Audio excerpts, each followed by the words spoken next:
Student of 9th class, कैसे हैं आप लोग। आप सभी जान रहे हैं हमारा chapter number 11 foreign relation continue चल रहा है। नॉन अलाइनमेंट आपको करा दिया था।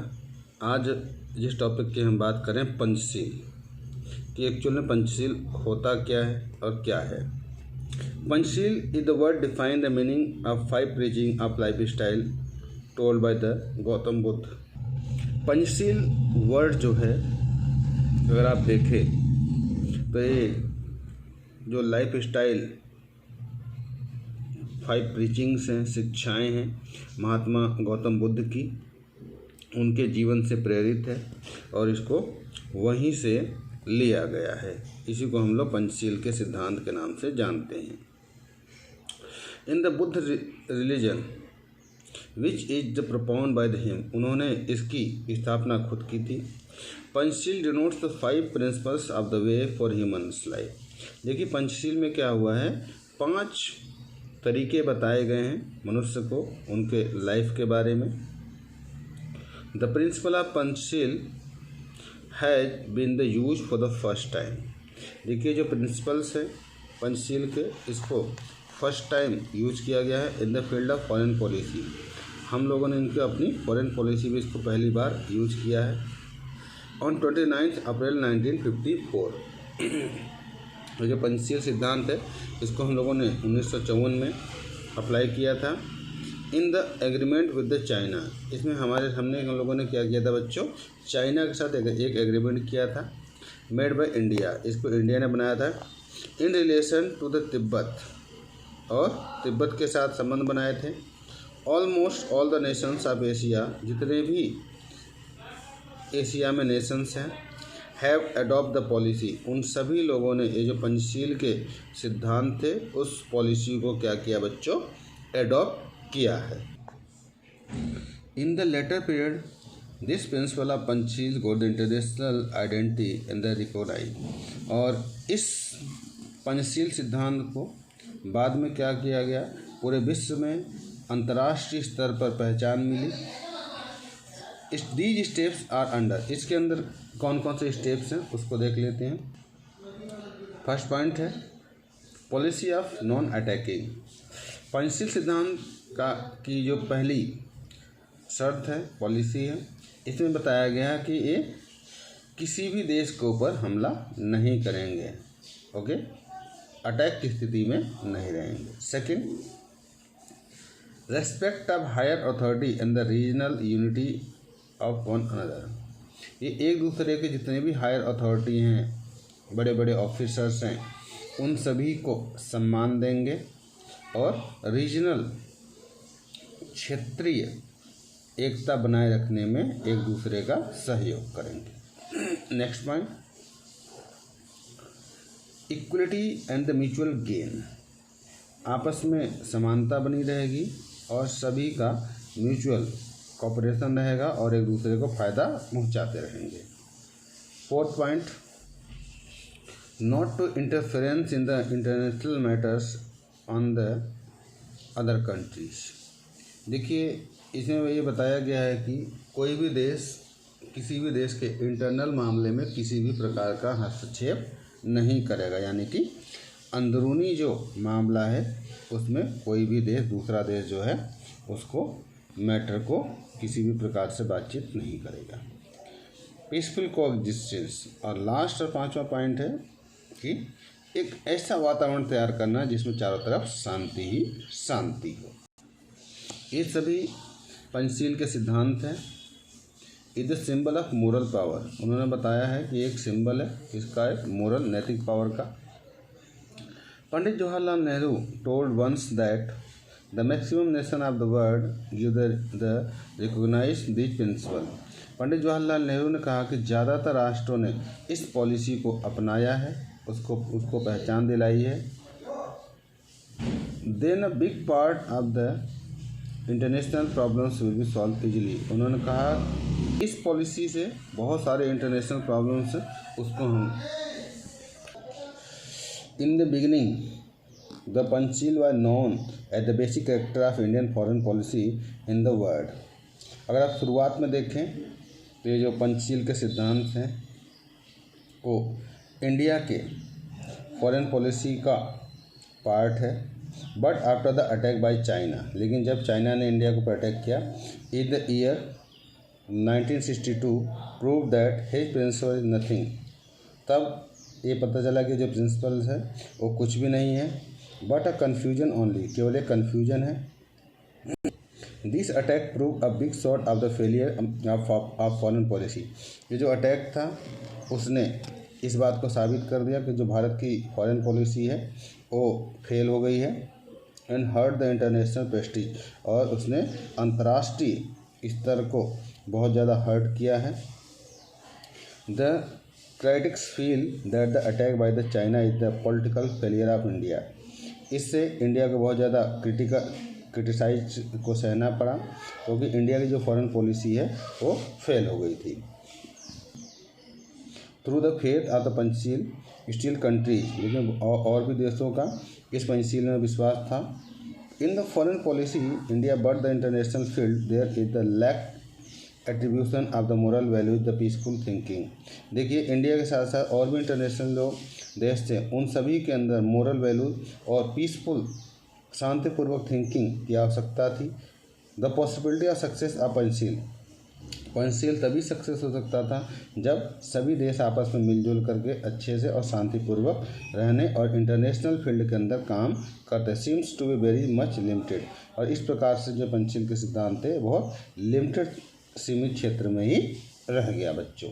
इसका थर्ड है पीसफुल को existence in the Indian philosophy. अगर भारतीय फिलोसफी में देखें, the principle that the world is our family, उन्होंने बताया है कि जो पूरा विश्व है एक परिवार के समान है। Has been the incorporated since the beginning, और इनका जो कॉर्पोरेशन है शुरू से ही चलता आ रहा है। This denotes about the feeling people and countries. देखिए, having the different religious different social, देखिए हमारे पूरे विश्व के अंदर अलग अलग धर्म के लोग हैं, उनकी फीलिंग्स अलग हैं, अलग अलग धर्म को मानने वाले हैं, अलग अलग सोशल वैल्यूज हैं, अलग अलग तरीके से ये लोग रहते हैं पूरे विश्व के अंदर मिलजुल करके शांतिपूर्वक। India has the undergone the maximum friendly treaty, India ने बहुत ज़्यादा अधिक फ्रेंडली संधियाँ की हुई हैं इन सभी के साथ, एग्रीमेंट्स हुए हैं इन लोगों के साथ। India through its the foreign policy, यही भारत की फॉरेन पॉलिसी है। But try to give the message that the through the contemporary ideology and the difference view, लेकिन इसके बावजूद भी इंडिया ने अपने समकालीन विचारों और आइडिया को पूरे विश्व को और नेशंस को दिया है। ते में को एग्जिस्ट पीसफुली, वो चाहता है कि सभी लोग शांतिपूर्वक रहें। The policy the foundation of the constructive development, ये जो पॉलिसी है उनकी कंस्ट्रक्टिव डेवलपमेंट की है। India from the beginning had the been against the war, India शुरू से ही युद्ध के अगेंस्ट रहा है। Supporter the disarmament of the world, और पूरे विश्व में जो निशस्त्रीकरण की भावना है उसका हमेशा से सहयोग करता रहा है और उसकी हमेशा डिमांड करता रहा है, जिससे कि पूरे विश्व के अंदर शांति बनी रहे। India had the played the role of mediator on the so many occasion, India ने बहुत ऐसे अवसरों पर मीडिएटर का कार्य किया है। Whenever the possibility of war, ये तब जब युद्ध की स्थिति बन रही थी। Into being at present the world a number of nations are the having nuclear power, क्योंकि बहुत अधिक मात्रा में अगर आप देखें तो देशों के पास न्यूक्लियर पावर है। For the progress and developments of the backwards, वे अपनी आपको बहुत ज़्यादा तेज़ी से डेवलप कर रहे हैं और अपने आप का पिछड़ापन है उसका समाप्त करने में लग रहे हैं। एंड द डेवलपिंग कंट्री, बहुत सारे ऐसे देश हैं जो डेवलपिंग कंट्री हैं, बहुत सारे ऐसे हैं जो डेवलप्ड हैं और बहुत तेज़ी से अपने आप को डेवलप कर रहे हैं। The environment of peace is the highly necessary, देखिए एक ऐसा एनवायरनमेंट तैयार करना बहुत ज़्यादा ज़रूरी है जहाँ पे शांति बनी हो, ये बहुत ज़्यादा कंपलसरी है।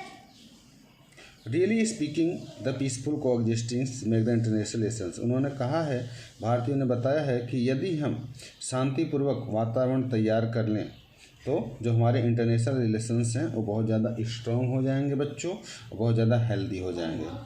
And provide the practical ways of keeping mutual relation, और हमें अपने प्रैक्टिकल लाइफ में भी ये जो हमारा म्यूचुअल कोऑपरेशन की भावना है उसको हमें लागू करना चाहिए राष्ट्र के सभी नेशंस के साथ। 4th पॉइंट है, इसको देख लेते हैं बच्चों। Opposition of the imperialism and the apartheid. देखिए, इंडिया हमेशा से विरोध करता रहा है, क्यों? विस्तारवाद की जो नीति है उसका इंडिया कभी भी सपोर्ट नहीं करता है। India itself had been the victim of imperialism। India गवा रहा है विस्तारवाद का। It could be realise the worst result of imperialism। इसका जो रिजल्ट है बहुत ही ज़्यादा अच्छा नहीं रहा है।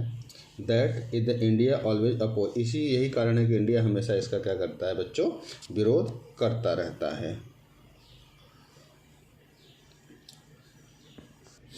After independence India support all such countries. आज़ादी के बाद भारत ने सभी कंट्री के साथ अपना सपोर्ट किया है। एशिया हो, अफ्रीका हो, जो बहुत ज़्यादा स्ट्रगलिंग कर रहे थे इंडिपेंडेंस के लिए, ठीक है, उनके साथ जो इम्पीरियलिस्टिक नेशंस थे उन सभी के साथ उन्होंने क्लस्टर्स बनाए हैं। India always stood the support of such Nations. India हमेशा से इन सभी राष्ट्रों का हेल्प करने के, सपोर्ट करने में खड़ा रहता है। Who want the decide the goal themselves by the self determination. और इंडिया हमेशा इस बात की करता है कि आपको खुद के प्रयासों से अपने गोल को डिसाइड करना है, डिटरमाइज करना है। India believes that the imperialism and the colonialism are the instrument of the exploitation. भारत इस बात में विश्वास करता है कि जो कॉलोनिज्म है और इम्पीरियलिज्म है ये एक इंस्ट्रूमेंट है एक्सप्लॉयटेशन का, विस्फोटक। To oppose the concept of imperialism. यही कारण है कि इंडिया हमेशा से विरोध करता है इम्पीरियलिज्म का और कॉलोनिज्म का। Ideals of Indian foreign policy, ये सभी चीज़ें इंडिया की फॉरेन पॉलिसी का एक पार्ट है। By which India continue to the encourage the moral strength. और इन सभी के साथ साथ भारत हमेशा से ये मोरल वैल्यूज़ को इनकरेज करता हुआ आ रहा है, बढ़ाता रहा है सभी नेशन का। Who were the fighting as the exploitation. जो भी राष्ट्र क्या कर रहे हैं? एक्सप्लॉयटेशन के विरुद्ध युद्ध कर रहे हैं। Likewise to oppose the racial discrimination and the apartheid also. देखिए, इसी के साथ साथ इंडिया हमेशा से रेशियल डिस्क्रिमिनेशन और अपार्थाइड को भी क्या करता है? इसको अपोज करता है, विरोध करता है। The failure of Indian foreign policy. जब भी इंडिया की फॉरेन पॉलिसी फेलियर हुई है, India had been the supporter of the equality. India हमेशा से एक सपोर्टर के रूप में आया है कि सभी को इक्वल समानता मिलनी चाहिए। जितने भी ह्यूमन्स हैं, चाहे किसी भी जाति के हों, धर्म के हों, रेसेस के हों, कुछ भी हों, वे सभी में इक्वलिटी और समानता की भावना होनी चाहिए। The concept of the differentiate in the basis of species is against the principle of equality. देखिए, उन्होंने कहा कि हमें लोगों के स्पीसीज के अकॉर्डिंग उनको डिफरेंट करना ये उनके इक्वलिटी के खिलाफ है। The discrimination based on the species is the against the concept of quality equality. देखिए, हमें किसी भी प्रकार से किसी भी स्पीसीज को किसी भी तरीके से हमें उनके साथ भेदभाव नहीं करना चाहिए, डिस्क्रिमिनेट नहीं करना चाहिए। हमें हमेशा एक ऐसा इक्वलिटी वाले कॉन्सेप्ट को अपनाना चाहिए। And it the pollute the international environment. हमें एक ऐसा माहौल तैयार करना चाहिए जिसमें कि इस तरह की बातें ना हो। इन द पास्ट पीरियड, अगर आप पास्ट में देखें, India continue the diplomatic relation from the south Asia. India का कूटनीतिक संबंध साउथ एशिया का रहा है। Only because the show the opposition toward the discrimination based on apartheid. एक केवल ऐसा एक विरोध था जो डिस्क्रिमिनेशन के खिलाफ और अपार्थाइड के खिलाफ इंडिया ने किया है। India also support the openly the Negroes of the America and the American people or the Rhodesia who were the opposing the discrimination based on the apartheid. India ने हमेशा से सपोर्ट किया है बिल्कुल खुले तौर पे जो अमेरिका के निग्रोज हैं, अफ्रीकन रोडेशिया है, उन सभी के साथ, क्योंकि भेदभाव हो रहा था तो भारत ने बिल्कुल खुले तौर पे इसका विरोध किया कि कलर के अकॉर्डिंग हमें किसी के साथ कोई भी भेदभाव नहीं करना चाहिए। India also the cooperate such country. India शुरू से ही इन सभी देशों के साथ अपना कोऑपरेशन बढ़ाता है। Who impose the restrictions on the such country. और वो उन सभी देशों का जिन्होंने इसके ऊपर रिस्ट्रिक्शन लगाया हुआ है उनका विरोध करता है। Where the discrimination based on the racial base and the based on the apartheid.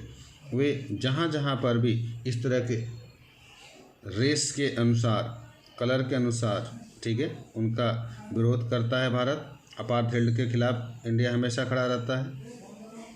India also provide the stand to its voice on the such issue. India हमेशा से इन सभी के खिलाफ आवाज़ उठाने में, इन इश्यू के ऊपर हमेशा तैयार रहता है। Through the stage on UNO, Bharat हमेशा से इस प्रकार की जो अंतर है, कलर डिस्क्रिमिनेशन है, भेदभाव की नीति है, उसका हमेशा विरोध करता रहा है और आगे भी करता रहेगा। और यूएनओ में इन सभी के खिलाफ वो अपनी आवाज़ को उठाता है और आगे भी उठाता रहेगा। चलिए बच्चों, आज के लिए इतना ही। कल 5वां पॉइंट आपको कराएंगे।